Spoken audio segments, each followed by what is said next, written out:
자, 오늘 야곱의 믿음에 대해서 우리가 이제 함께 말씀을 나누고자 합니다. 여러분, 전도서 7장 2절에 보면 이제 이런 말씀이 있습니다. 우리 같이 한번 읽어볼까요? 초상집에 가는 것이 잔치집에 가는 것보다 나으니 모든 사람의 끝이 이와 같이 됨이라. 산자는 이것을 그의 마음에 둘지어다. 자, 산자는 이것을 그의 마음에 둘지어다. 이 말은 사람은 모두 죽는다는 것을 명심하라는 그 말씀입니다. 인생이 아름다우려면 우리 모두는 아름다운 인생을 살고 싶어합니다. 그런데 인생이 아름다우려면 잘 사는 것도 중요하지만 잘 죽는 것이 무엇보다 이제 중요합니다.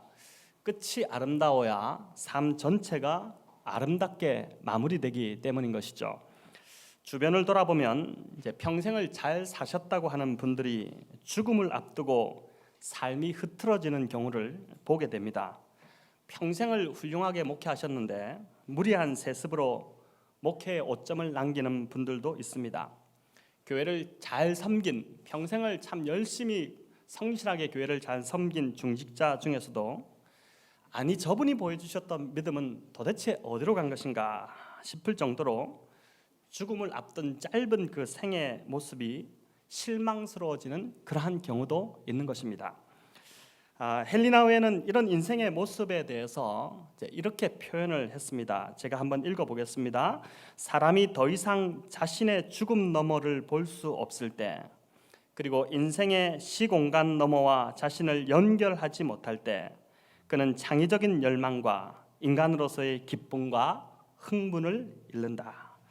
자, 이 말은 믿음의 눈으로 죽음 너머를 보지 못한다면 인생의 그 열정과 기쁨과 흥분을 잃게 된다라는 말입니다. 잘 살았는데 그 마지막에 이런 기쁨과 열정과 흥분이 그 삶에서 사라진다는 것이죠. 평생 교회를 다녔던 분들이 이제 죽음이 다가오며 살아온 삶이 한스럽고 후회되고 분노가 점점 더 심해지고 심지어 죽는 것이 두려워진다면 어쩌면 그분은 하나님을 잘 믿는다고 말은 했지만 또 그렇게 보여지기는 했지만 정작 믿음이 없었다고밖에 볼 수 없을 것입니다.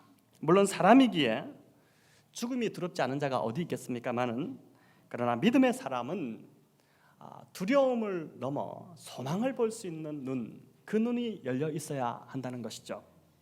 이런 면에서 오늘 읽은 이 야곱의 삶, 이 야곱은 바로 인생의 끝을 아주 믿음으로 잘 마무리한 사람이었음을 우리가 알게 됩니다. 히브리서 11장 21절 전반부를 제가 다시 한번 읽어봅니다. 이렇게 되어 있죠. 믿음으로 야곱은 죽을 때에, 믿음으로 야곱은 죽을 때에. 그러니까 히브리서 기자는 야곱이 죽을 때에도 믿음이 있었다는 것을 강조하는 것입니다. 죽는 순간에도 평생 지켜온 믿음을 잃지 않는 것, 여러분, 그것이 은혜인 것이죠. 성도 여러분, 이것이 저와 여러분의 기도의 제목이 되어야 할 것입니다. 우리의 자녀들이 우리의 노쇠해진 노년과 마지막 그 죽을 때를 지켜보면서, 여러분, 이때가 한참 남은 것 같지만 곧 옵니다. 그렇지 않습니까? 이때를 지켜보면서 우리의 자녀들이 실망하거나 또 마음 힘들어하지 않도록 우리의 믿음을 잘 지켜야 할 것입니다. 믿음은 절대 한순간에 생겨나지 않습니다. 바울은 로마서를 통해 믿음은 들음에서 나며 들음은 그리스도의 말씀으로 말미암는다고 말씀했죠. 평생을 우리가 말씀을 잘 붙들고 또 말씀에 거하는 삶을 게을리하지 말아야 할 이유인 것입니다. 히브리서에 소개되는 아브라함과 이삭과 야곱, 이 소개를 이제 히브리서에서 소개하고 있는데 그것을 보면 아브라함만 빼고 나머지 이삭, 또 야곱, 요셉 모두가 다 한 줄로 되어 있습니다. 그러니까 그 한 절 속에 그 사람이 평생 무엇을 추구하며 살아왔는지를 담아 놓은 것이라고 할 수 있는 것이죠. 아브라함은 이제 갈 바를 알지 못했지만 믿음으로 순종하여 나아갔다는 것, 그리고 또 믿음으로 이삭을 바쳤다는 그 두 가지를 아브라함의 삶의 특징으로 소개를 합니다. 그러니까 아브라함은 평생 온전한 믿음을 추구하며 살았다는 것이죠. 또 이삭의 경우는 아브라함에게 주신 이 축복을 이제 자신이 받아서 누릴 뿐만 아니라 그것을 더 중요한 것은 자식 야곱과 에서에게 잘 전수한 것을, 잘 물려준 것을 그 삶의 특징으로 소개합니다. 이삭은 성경에 보면 겨우 한 3장 정도에밖에 나오지 않습니다. 그렇기 때문에 그가 한 일이 별로 없어 보이지만 그는 무엇보다도 인생에서 정말 중요한 일을 했는데, 그것은 아브라함에게 주셨던 그 축복을, 그 언약의 축복을 후손인 야곱에게 그대로 물려준 것입니다. 여러분, 신앙을 잘 물려주는 것보다 더 소중한 일은 아마 없을 것입니다. 그렇다면 이제 야곱은 무엇일까요? 여러분, 야곱은 히브리서 11장 21절을 이제 통해서 말씀하듯이 야곱은 믿음으로 죽을 때에 요셉의 아들들에게 축복하고 그리고 그 지팡이 머리에 의지하여 경배한 것입니다. 2가지를 소개하는데 요셉의 아들들에게 축복했고 그 지팡이 머리에 의지하여서 하나님을 경배한 것, 이 2가지를 야곱의 특징으로 소개하는 것이죠. 자, 사실 야곱의 평생 삶을 들여다보면 내세울 것보다는 감추고 싶은 것이 더 많았던 그러한 인생입니다. 그는 평생 속이고 빼앗는 자로, 또 속고 빼앗기는 삶을 살아왔던 그러한 인생이었죠.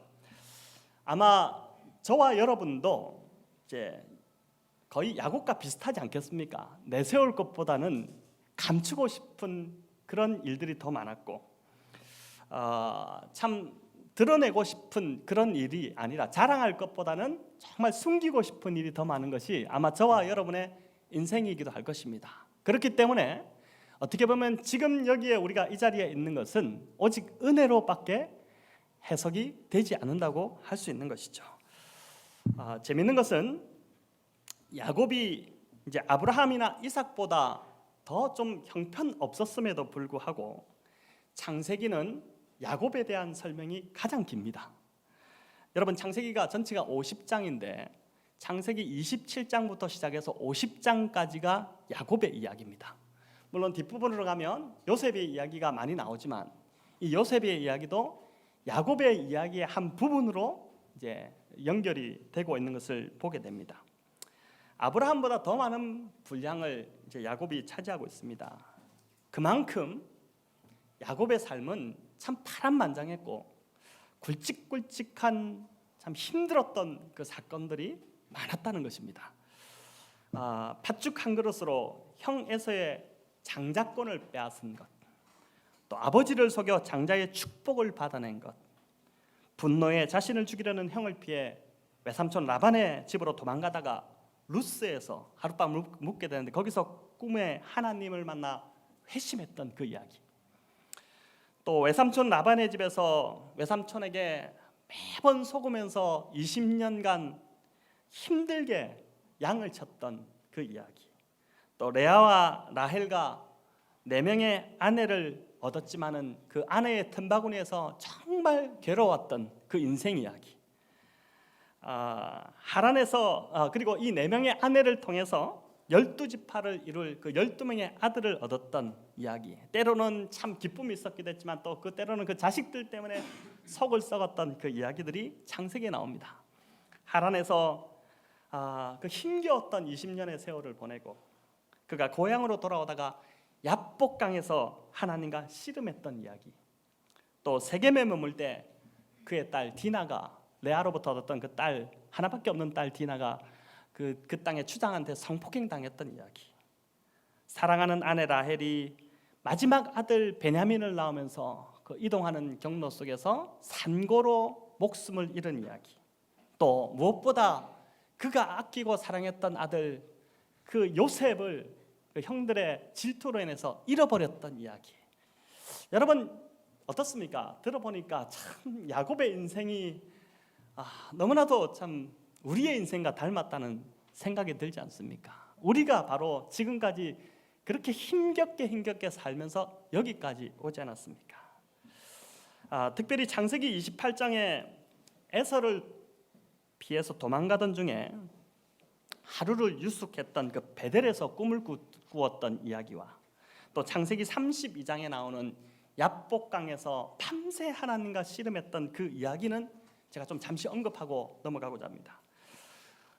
야곱은 무엇보다 참 경쟁적인 사람이었습니다. 엄마 뱃속에서부터 쌍둥이 형과 막 다투었죠. 이게 얼마나 심하게 다투었으면 이게 엄마가 기도거리가 돼서 하나님 앞에 기도하러 나갔겠습니까? 그래서 먼저 나오는 형 발 뒤꿈치를 잡을 정도였습니다. 여러분, 이런 경우는 보지도 못하는 경우인데 왜 잡았겠습니까? 자기가 먼저 나가야 되는데 형이 먼저 나가니까 나가지 못하게 잡아당긴 것이죠. 발 뒤꿈치를 잡았다고 해서 부모가 아이 이름을 발 뒤꿈치를 잡다는 뜻의 야곱으로 지은 겁니다. 야곱의 이름의 뜻이 거창한 뜻이 아니라 발 뒤꿈치를 잡았다는 뜻입니다. 이름이 참 그렇지 않습니까? 그런데 이 이름대로 지지 않으려는 근성이 강했던 야곱은 결국 팥죽 한 그릇으로 형의 장자권을 빼앗았고, 그리고 엄마와 짜고 아버지를 속여서 장자의 축복을 받아내고야 말게 됩니다. 야곱은 자신을 죽이려고 분노한 이 형 에서를 피해서 얼마나 화가 났겠습니까? 죽여버리겠다 그런 표현이 나오거든요. 근데 그 에서를 피해 하란에 있는 외삼촌 라반의 집으로 이제 도망쳤고, 피신길에 홀몸으로 루스라는 그 이방 어떤 가는 노정에서 하루를 돌베개를 베고 숙박을 하게 됩니다. 그가 잠에서 깨어나서 그곳 이름을 루스라는 옛 지명이 아닌 하나님의 집이라는 뜻의 베트엘이라는 그 베델로 이름을 바꾸게 됩니다. 그곳에서 꿈의 하나님을 만났기 때문인 것이죠. 돌베개를 베고 자는 중에 꿈에 사닥다리가 하늘까지 연결 다 있는 사닥다리, 그 사닥다리를 하늘의 천사들이 오르락내리락 하는 모습을 보게 되고, 그리고 이어서 말씀하시는 하나님을 만나게 됩니다. 창세기 28장 13절에서 15절까지를 우리 같이 한번 읽어보겠습니다. 또 본즉 여호와께서 그 위에 서서 이르시되 나는 여호와니 너의 조부 아브라함의 하나님이요 이삭의 하나님이라. 네가 누워있는 땅을 내가 너와 네 자손에게 주리니 네 자손이 땅의 티끌같이 되어 네가 서쪽과 동쪽과 북쪽과 남쪽으로 퍼져나갈지며 땅의 모든 족속이 너와 내 자손으로 말미암아 복을 받으리라. 내가 너와 함께 있어 네가 어디로 가든지 너를 지키며 너를 이끌어 이 땅으로 돌아오게 할지라. 내가 네게 허락한 것을 다 이루기까지 너를 떠나지 아니하리라 하신지라. 자, 어떻게 보면 이때가 야곱에게는 회심의 순간이었습니다. 여러분, 주님을 만난 경험들이 다 있으실 텐데 믿는 부모 밑에서 야곱이 자랐지만 그가 처음 하나님을 대면한 때, 그때가 바로 이 순간이었습니다. 성경에 이제 요 때가 처음 하나님의 음성을 듣고 하나님을 만나는 때로 나오게 됩니다.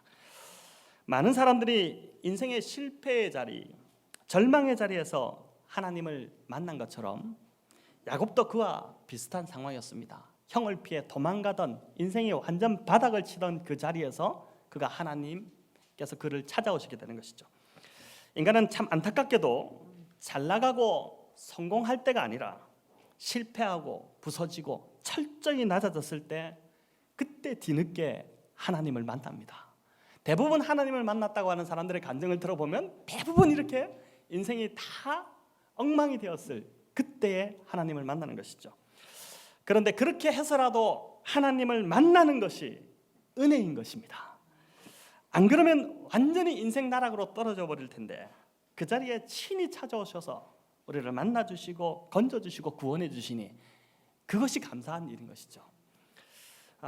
이 회심의 사건만큼 야곱에게 또 한 번 중요한 사건이 있었는데, 그것은 외삼촌 라반의 집에서 20년의 세월을 보낸 후에 고향으로 돌아오던 길에 야복강에서 하나님과 씨름한 사건입니다. 성도 여러분, 야복강의 이 야복의 이름의 의미가 뭔지 아십니까? 씨름하다는 뜻입니다. 참 이 성경의 언어 유희가 참 재밌는데, 씨름하는 강 야복에서 그가 밤새 하나님과 씨름을 하게 된 것입니다. 그 씨름에서 하나님께서는 그의 이름을 야곱에서 더 이상 야곱이라 부르지 아니하고 이스라엘이라는 이름으로 바꾸어 주십니다. 이름이 바뀌었다는 것, 그것은 바로 그의 삶도 앞으로 바뀌게 될 것이라는 것을 뜻하는 것이죠. 하나님께서 지금 하나님과 인간이 싸우는 것이지 않습니까? 하나님께서 왜 인간을 이기지 못하시겠습니까? 야곱이 힘이 센 자였지만, 그러나 충분히 그를 한 번에 그냥 꺾으실 수 있었지만 밤새 야곱과 씨름을 하셨다고 합니다. 밤새 씨름을 걸어오신 이유가 무엇일까요? 바로 야곱에게 네가 이제 정말 싸움을 해야 될 대상이 누구인지를 내가 알려주겠다. 싸움의 대상을 바르게 알려주시기 위해서 밤새 씨름을 하신 것입니다. 사람은 참 미련해서 말로 100번 말해봤자 알아듣지 못하지만 한 번 직접 몸으로 겪어보면 깨닫습니다. 그래서 어떻게 합니까? 당해봐라. 너 한 번 경험해봐라. 그럼 네가 깨달을 거다. 이렇게 하지 않습니까? 밤새 하나님과 몸으로 씨름한 야곱은 진짜 씨름해야 될 대상은 사람도 상황도 아니라 바로 하나님 자신이구나 라는 것을 깨달은 것입니다. 자신이 원하는 것을 얻어내기 위해 지금까지는 정말 사람과 치고받고 싸우고 또 그 상황 속에서 교묘하게 이 상황을 어떻게 빠져나갈 것인가 막 씨름하고 이렇게 했지만, 이제는 더 이상 상황을 탓할 필요도 없고 사람과 싸우거나 겨룰 필요도 없다는 것을 그 밤에 하나님과 씨름하면서 그가 깨달은 것입니다. 이제는 하나님만 의지하면 되는 것이고 하나님과 씨름하는 자로 살면 하나님이 복 주실 것이구나 라는 것을 그 이스라엘이라는 이름 속에서부터 그가 깨닫게 된 것이죠. 하나님과 겨루어 싸워서 이겼다라는 뜻이지 않습니까? 야복강에서의 하룻밤을 보낸 후 야곱의 삶은 점점 변화됩니다. 속이는 자가 아니라 속는 자가 되기 시작하고, 그는 절대 속는 자가 아니었죠. 항상 속여서 이겨내는 자였지만 속는 자가 되고 자신의 머리나 힘이 아닌 하나님을 의지하는 자로 변화되었습니다. 그 밤에 환도뼈가 꺾이면서 환도뼈가 부러졌는데 하나님께서 그걸 치셨죠. 그때에 자신의 욕심과 정욕과 강한 의지가 함께 꺾여 나가버린 것입니다. 그는 평생 절름발이로 살았지만 오히려 두 다리가 성할 때보다도 훨씬 더 나은 삶을 살기 시작했던 것이죠. 하나님만 의지하는 삶이 얼마나 복된 삶인가를 그가 비로소 깨닫기 시작했던 것입니다. 이렇게 돌아보니 야곱의 삶이 참 파란만장합니다. 그가 바로왕 앞에서 요셉을 통해서 이제 애굽으로 내려갔을 때 바로왕을 축복하면서 바로왕 앞에서 뭐라고 합니까? 험악한 세월을 보냈나이다. 이렇게 이제 고백하지 않습니까? 그런데 이런 시련과 어려움 속에서도 죽을 때가 가까웠을 때까지 그 믿음이 지켜졌다는 것이 은혜입니다. 그가 평생을 이룬 어떤 업적보다도 노년에 그 믿음을 지키고 있었다는 것, 여러분 그것이 자랑이고 복이 되는 것입니다. 믿음이 있는 자, 그 자는 열정이 사라지지 않습니다. 나이가 들었기에 직접 일선에서 섬기지는 못하겠지만, 교회 일을 할 때도 직접 뭐 이렇게 하지는 못하겠지만, 그 믿음으로 하나님께 인정함을 받은 자들은 후배들에게 존경과 본받음의 대상이 될 수밖에 없습니다. 기독교의 영향력은요, 많은 일을 하는 것에서 오지 않습니다. 가만히 있더라도 그 사람 안에 주님을 깊이 사랑하는 마음과 믿음의 열정이 있다면은 그것이 자연스럽게 흘러 넘쳐서 나에게 전달되어 올 수밖에 없는 것이죠. 그렇기 때문에 어떻습니까? 그런 분을 찾아가고 싶고 함께 더 있고 싶고 그분에게서부터 본받고 싶은 그런 삶을 본받고 싶어지는 것이죠. 이런 믿음의 열정으로 야곱이 죽을 때 한 일이 두 가지라고 히브리서 기자가 이제 오늘 기록하고 있죠. 어떻게 보면 이것은 일이라기보다는 사역에 가깝습니다. 그가 젊을 때 했던 그 어떤 일보다도 훌륭한 두 가지 일을 야곱이 지금 하고 있는데, 그것은 바로 요셉의 두 아들에게 축복한 일과 그 지팡이 머리에 의지해서 경배한 일입니다. 자, 히브리서 11장 21절을 세 번역으로 우리 의미를 다시 한번 좀 파악하며 읽어보겠습니다. 야곱은 죽을 때에 믿음으로 요셉의 아들들을 하나하나 축복해주고 그의 지팡이를 짚고 서서 하나님께 경배를 드렸습니다. 자, 요셉의 아들들이 누굽니까? 므낫세와 에브라임이죠. 네. 창세기 48장 5절에 보면 이 두 아들은 애굽 출생입니다. 애굽의 시민권을 갖고 있는 아들들이었죠. 그 엄마가 바로의 딸인 애굽 여인이었습니다. 그렇기 때문에 엄밀히 따지면 이들은 순수한 이스라엘의 혈통이 아닙니다. 그럼에도 야곱은 이 두 아들을 자신의 아들 양자로 입양을 합니다.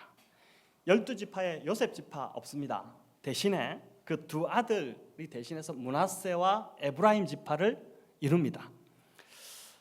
죽을 때 야곱이 믿음으로 한 첫 번째 일은 바로 요셉의 두 아들일 이 므낫세와 에브라임을 축복한 것입니다. 사람은 참 어리석어서 죽음의 자리에 서봐야 인생에서 정말 소중한 것이 무엇이었는지를 보인다고 합니다. 무엇이 계속 남게 되고 또 인생이 궁극적으로 소중하게 여겨야 될 것이 무엇인지를 그때서야 이제 깨달으니 참 안타까운 것이죠.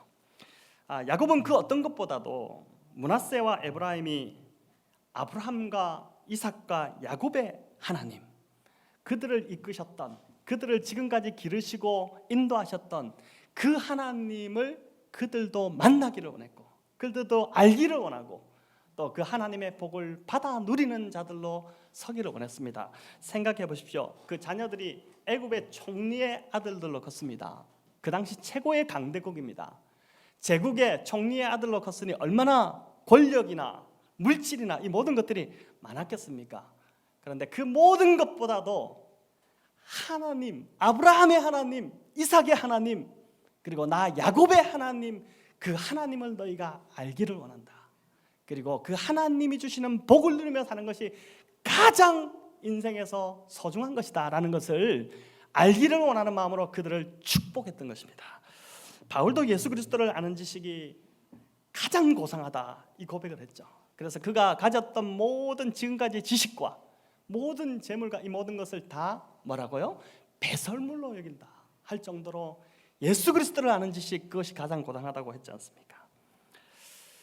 저는 우리 주일학교 아주 작은 소수의 주일학교지만 우리 전도사님과 선생님들에게 참 감사하게 생각합니다. 저희 아이들이 암송을 또 집에서 이제 뭐 이렇게 자주 하는 것들 보기도 하고 또 이제 찬양을 자주 이렇게 합니다. 그래서 이거 어디서 배웠냐 이렇게 하면은 임현우 전도사님이 가르쳐 주셨다 이렇게 이야기를 해요.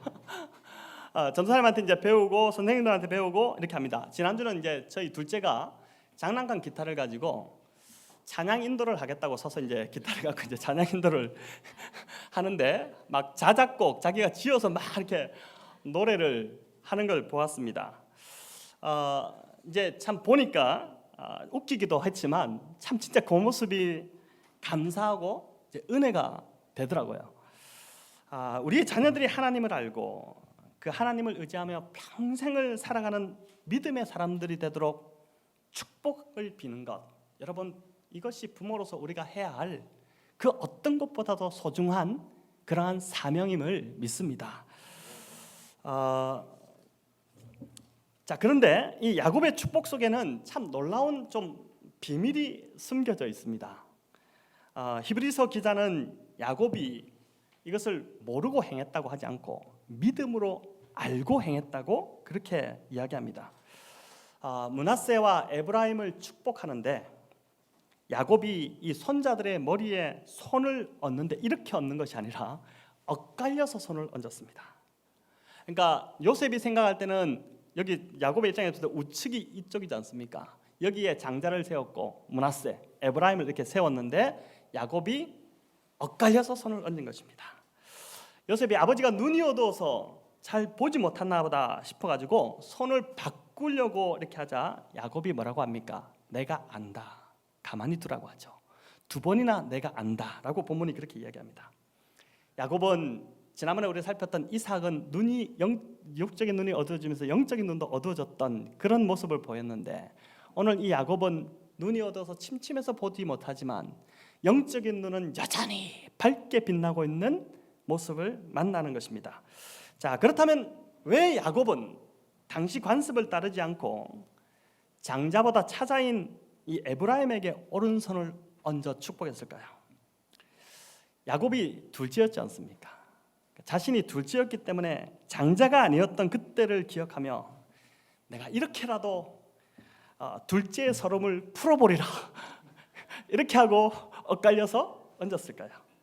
이 중요한 축복의 순간에 믿음이 서 있었던 야곱이 사사로운 그 감정에 개입되지 않았을 것입니다. 손을 엇갈려 얹은 축복 속에서 우리가 보게 되는 것이 바로 하나님의 은혜입니다. 당연히 받아야 할 자가 아닌 자격 없는 자에게 부어지는 축복입니다. 여러분, 은혜라는 단어의 의미가 뭡니까?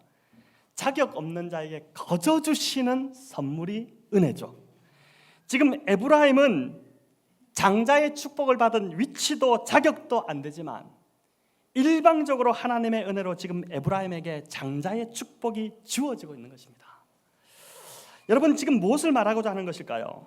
아브라함과 맺은 언약의 이 축복이 이삭과 야곱을 거쳐 지금 에브라임과 므낫세까지 이르게 되는데 이것이 오직 하나님의 은혜로 이어지고 있다는 것을 보여주는 것입니다.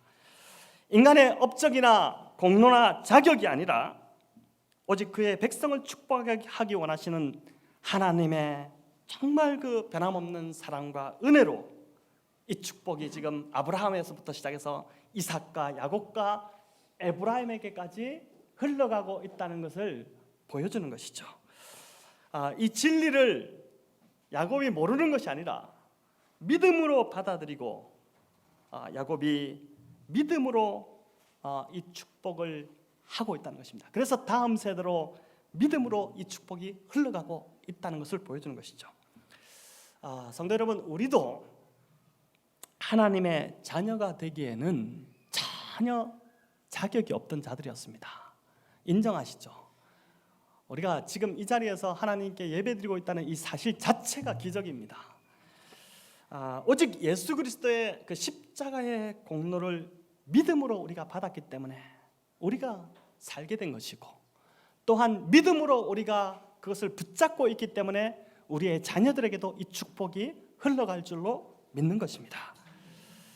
자, 이제 야곱이 죽을 때 믿음으로 행한 두 번째를 간단히 좀 살펴보겠습니다. 그 두 번째는 바로 지팡이를 짚고 서서 하나님께 경배를 드린 일입니다. 자, 야곱이 왜 지팡이를 짚었을까요?